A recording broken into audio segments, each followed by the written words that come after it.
Hello everyone, welcome back to my YouTube channel again, Travel with Ehsan with a new blog। Specially इस video में हम discuss करने वाले हैं abroad जितने भी जाने वाले स्टूडेंट हैं, चाहे वो किसी भी कंट्री में जा रहे हैं एमबीबीएस के लिए, जैसे कि आपको रसिया हो गया या यूक्रेन, कजाकिस्तान, उज़्बेकिस्तान, किर्गिस्तान।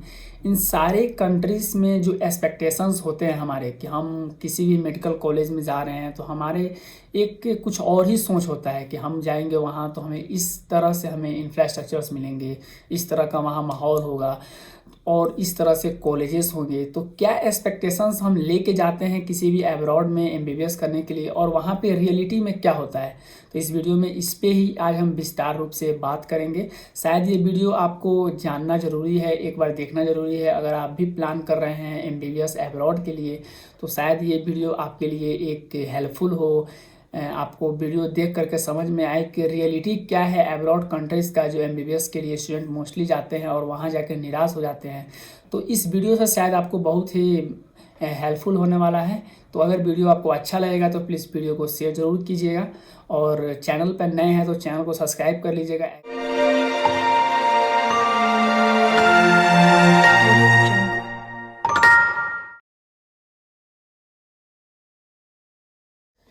तो नंबर वन इसमें जो पॉइंट है वो है कि इंफ्रास्ट्रक्चर्स क्या होते हैं। मोस्टली जितने भी कंट्रीज़ हैं, जैसे कि specially Kyrgyzstan, Uzbekistan, Kazakhstan, colleges जो होते हैं, इंफ्रास्ट्रक्चर्स उनके होते हैं, कॉलेजेस तो ठीक होते हैं, मिला जुला के जो कॉलेज होना चाहिए वो ठीक होता है। लेकिन हमें जो एक्सपेक्टेशंस दिखाए जाते हैं नेट के थ्रू या सोशल मीडिया के थ्रू, रियलिटी में वो नहीं होता है, उससे थोड़ा सा हट करके ही होता है। तो कहीं जाने से पहले पहले आप एक बार पता कर लीजिए, सोच लीजिए कि वो कॉलेज वाकई में वैसा है या नहीं। और इंफ्रास्ट्रक्चर की बात की जाए तो क्या उस कॉलेजेस में उस तरह के साधन हैं या नहीं हैं, जैसे कि हमें बढ़िया एक लैब मिले, हमें प्रैक्टिस करने के लिए हमें डेड बॉडीज़ मिले, चाहे उसके साथ साथ हमें कुछ इंस्ट्रूमेंट्स मिलें जो कि हम मेडिकल फील्ड से जा रहे हैं तो मेडिकल प्रैक्टिस के लिए हमें ज़रूरत हो। तो मोस्टली जितने भी किर्गिस्तान और उज़्बेकिस्तान और कजाकिस्तान कॉलेज हैं या रसिया का कॉलेज है, इसमें ऐसा कुछ नहीं मिलता है आपको। बस आपको थ्योरी मिलेगा, प्रैक्टिस का बहुत कम ही यहाँ पे चर्चा होता है। तो ये एक्सपेक्टेशंस आप मत रखिए कि आपको ज़्यादा से ज़्यादा प्रैक्टिस मिलेगा, आपको एक से बढ़ के एक नए नए इंस्ट्रूमेंट्स मिलेंगे जो आपको सीखने को मिलेंगे। आपको ज़्यादा से ज़्यादा सिर्फ यहाँ पे थ्योरी मिलेगा। तो इस गलत फहमी से दूर रहिए। सेकेंड एक्सपेक्टेशंस अक्सर स्टूडेंट लेके जाते हैं कि लाइफ स्टाइल के बारे में, कि क्या वहाँ पे लाइफ स्टाइल होगा, कैसा वहाँ का वातावरण है, इन्वायरमेंट है। तो मोस्टली ये जितने कंट्रीज है जो मैं नाम गिनाया, किर्गिस्तान, उज़्बेकिस्तान, रसिया हुआ, चाहे यूक्रेन हुआ, ये जितने के जितने ठंड इलाके के कंट्रीज़ हैं जहाँ पे ठंड बहुत ज़्यादा होती है और इनके लाइफ स्टाइल एडवांस है। एडवांस लाइफ स्टाइल होने का मतलब यहाँ पे बहुत सारी चीज़ें जो स्पेशली इंडिया में हम देखते आ रहे हैं, बहुत सारे रिस्ट्रिक्शंस होती हैं, तो ये यहाँ पे वैसे नहीं है। एक फ्रीली कंट्री है, फ्री वेल कंट्री है, जहाँ पे आप आसानी से घूम सकते हैं, आप आसानी से रह सकते हैं, आपको परेशान करने वाला कोई नहीं मिलेगा।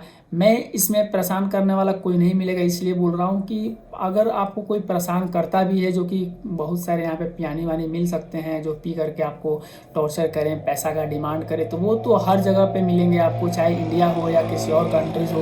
लेकिन स्पेशली उतना परेशान करने वाला कोई नहीं मिलता है यहाँ पे, जितना कि लोग यहाँ पे डरा करके दिखाते हैं या शो ऑफ करते हैं। लाइफ स्टाइल में सेकंड इसमें यह है कि क्या आप इस कंट्री में जाएंगे तो क्या आप यहाँ पे अडॉप्ट कर पाएंगे, आप रहेंगे तो क्या आप बीमार नहीं पड़ेंगे। तो देखिए, जब हम इंडिया से यहाँ पे आते हैं तो सबसे पहले इंडिया में एक ट्रॉपिकल एरिया है जहाँ पे गर्मियाँ ज़्यादा पड़ती हैं, बरसात ज़्यादा पड़ते हैं, ठंडी उतनी ज़्यादा नहीं पड़ती। तो हम किसी दूसरे कंट्री में जा रहे हैं जहाँ का टेम्परेचर बहुत ज़्यादा डाउन रहता है और उस कंट्री में जाने के बाद हम थोड़ा सा अपने इन्वायरमेंट से अलग जाते हैं तो थोड़ा सा हमें रहने में थोड़ा सा एडजस्ट नहीं हो पाता है। लेकिन ये उतनी बड़ी समस्या नहीं है, वेदर उतना बड़ा समस्या नहीं है, लेकिन आप एडजस्ट कर सकते हैं। 1 से 2 महीना आपको टाइम लगेगा यहाँ पे एडजस्ट करने में। तो ये मेरे हिसाब से उतनी बड़ी समस्या नहीं है और जितना आप एक्सपेक्टेशन करते हैं शायद उतना आपको यहाँ मिल सकता है कि यहाँ पे जो नेचुरल है, जो ब्यूटीज़ हैं, जो खूबसूरती है इस कंट्री का, वो आपको बहुत अच्छा मिलेगा। स्पेशली ये खूबसूरती आपको सिर्फ ठंडी के समय मिलता है, कि जो हम देखते हैं नेट पे कि इस कंट्री का खूबसूरती बहुत ही ज़्यादा अच्छा है, जब स्नो गिरता है तो कितना प्यारा सीन लगता है, या ऐसा कुछ भी। ये एक्सपेक्टेशन शायद आपको यहाँ पे मिल सकता है। और रहा सवाल घूमने फिरने का, तो बहुत ही अच्छा कंट्री है, घूमने फिरने का भी बहुत ही खूबसूरत खूबसूरत जगह हैं। तो ये भी आपको एक अच्छा बेनिफिट्स होने वाला है। तो शायद आप किसी दूसरे कंट्री में जा रहे हैं, जब इंडिया से बाहर जाइएगा तो आपको एक नया माहौल मिलेगा, नया कंट्री मिलेगा, शायद वहाँ थोड़ा सा आप घूम सकते हैं, देश दुनिया देख सकते हैं। तो ये एक अच्छा है आपके लिए। नंबर थर्ड है कि मोस्टली स्टूडेंट ये एक्सपेक्टेशंस लेके आते हैं कि फूडिंग के बारे में, कि कैसा वहाँ का फूड है, वहाँ का लाइफ स्टाइल से रिलेटेड कैसा फूडिंग होता है। तो देखिए, जितने ये ठंडी लगे कंट्री है, यहाँ पे मीट ज़्यादा खाए जाते हैं, तो यहाँ पे नॉनवेज का जो डिमांड है वो बहुत ज़्यादा है। वेज का डिमांड है बहुत कम है, वेज बहुत कम लोग ही खाते हैं। और वेज का जहाँ रहा सवाल, क्योंकि ये ठंड इलाके हैं, इनका एग्रीकल्चर उतना होता नहीं है। जब 5 से 6 महीना तक सिर्फ यहाँ स्नो गिरता है, तो उस समय एग्रीकल्चर पूरा बंद रहता है। तो ये जितने भी कंट्रीज है, दूसरे कंट्रीज़ के ऊपर ही निर्भर हैं, दूसरे कंट्रीज से ही इनका प्रोडक्ट्स आता है, जैसे कि पाकिस्तान, चाइना या इंडिया से ही वहाँ से प्रोडक्ट्स यहाँ पे आते हैं और वो सेल करते हैं। तो जहाँ तक सवाल है कि ये जितने भी फूड है और जितने वेज वाले पर्सन है, वो आपको थोड़ा सा इसमें परेशानी आपका सामना करना पड़ सकता है, क्योंकि वेज ज़्यादा आपको रेस्टोरेंट्स में या आप होटल्स में यहाँ पे जा रहे हैं, या छोटे छोटे जो रेस्टोरेंट्स बने हैं या मॉल्स हैं, वहाँ पे आपको वेज का मटेरियल्स बहुत कम देखने को मिलेगा, खाने को मिलेगा। और जितने स्पेशली वेज वाले हैं, तो सब्जियाँ भी बहुत कम मिलती हैं यहाँ पे, और मिलती भी हैं तो बहुत ज़्यादा कॉस्टली मिलती हैं। जब यहाँ पे स्नो गिरना स्टार्ट होता है, जैसे कि अक्टूबर से लेकर के आपको मार्च तक, ये जो महीने होते हैं, इसमें ठंड बहुत ज़्यादा पड़ती है और यहाँ पे स्नो ज़्यादा गिरती हैं। तो इन दौरान यहाँ पे रेट्स जो हैं वो सब्जियाँ का बहुत ज़्यादा होता है, जनरली फ्रूट्स का और वेजिटेबल्स का जो रेट्स है वो बहुत ज़्यादा होता है। तो जो भी स्टूडेंट है जो वेज पे ही डिपेंडेंट है, तो उनके लिए थोड़ा सा मुश्किल है और थोड़ा सा ज़्यादा कॉस्टली पड़ सकता है ये कंट्रीज़।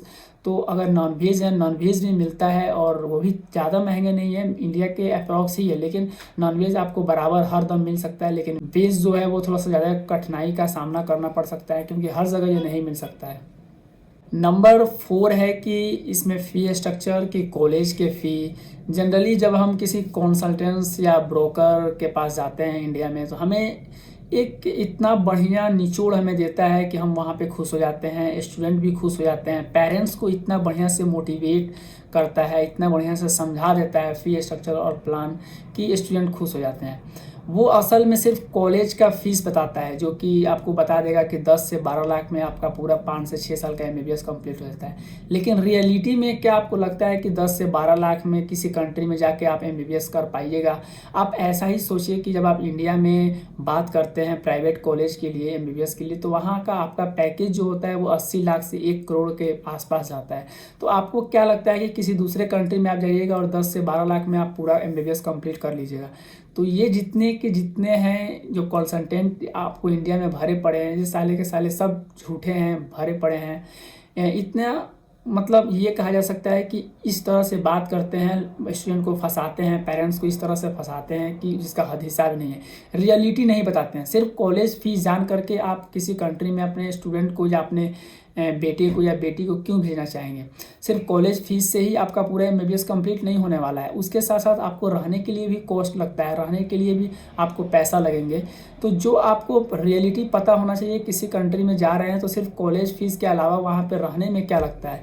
तो अगर आप किर्गिस्तान में आ रहे हैं, तो किर्गिस्तान में मोस्टली जितने कॉलेज हैं वो आपको 15 से 20 लाख के आसपास कॉलेज फीस आएंगे। इसके बाद आपको रहने के लिए सिर्फ 5 साल में आपको कम से कम अगर पैसा लगेगा तो 10 से 15 लाख एक्स्ट्रा आपको लग जाएगा। ये मैं पूरा 5 साल का रेशियो बता रहा हूँ जोड़ करके, क्योंकि मैंने ऐसा अनुभव किया है। मैं 6th ईयर में हूँ अभी, और 6th ईयर में मेरा अप्रॉक्स जो पैसा लगने वाले हैं वो अप्रॉक्स 25 से 30 लाख लग चुका है अभी तक।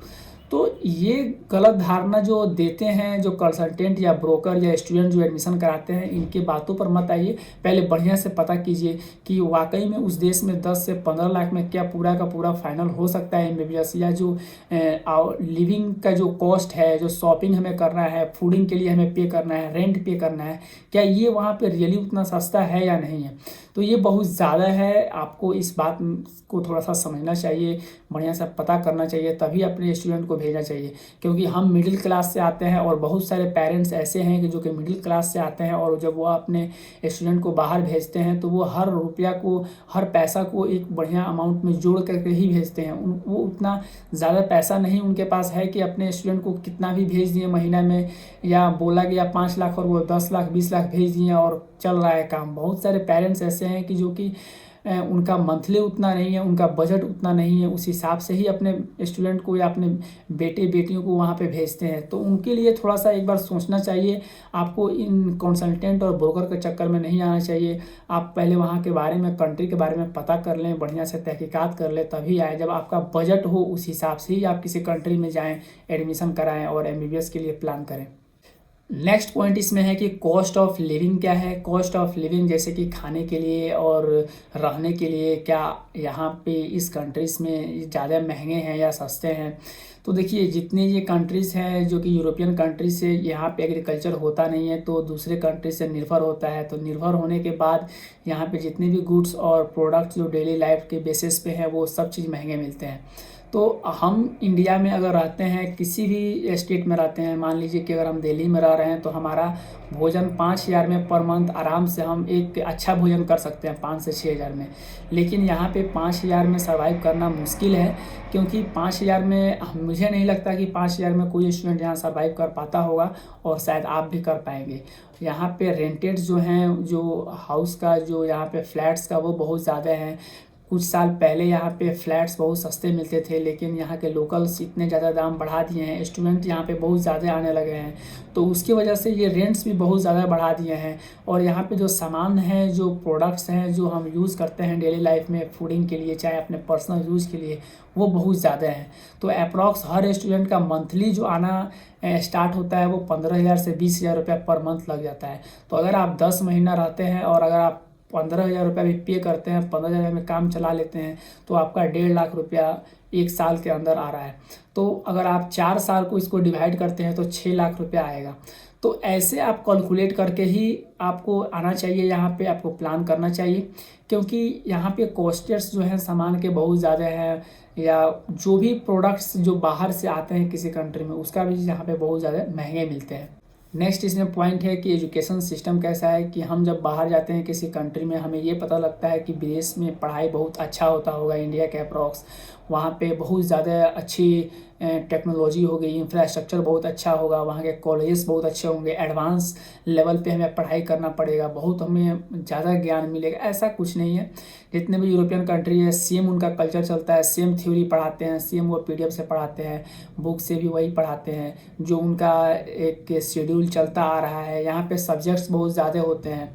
हमें जितने मेडिकल फील्ड में 19 सब्जेक्ट को कवर करना होता है, जो कि हमारे लिए ज़रूरत है और इंडिया के हिसाब से है, तो हमें 19 सब्जेक्ट्स नहीं, 19 सब्जेक्ट से ज़्यादा सब्जेक्ट्स यहाँ कवर करना पड़ता है। अप्रॉक्स 40 सब्जेक्ट्स हमें पढ़ना पड़ता है, या 40+ सब्जेक्ट्स पढ़ना पड़ता है, चाहे आप 5th ईयर के कोर्स में है या 6th ईयर के कोर्स में है।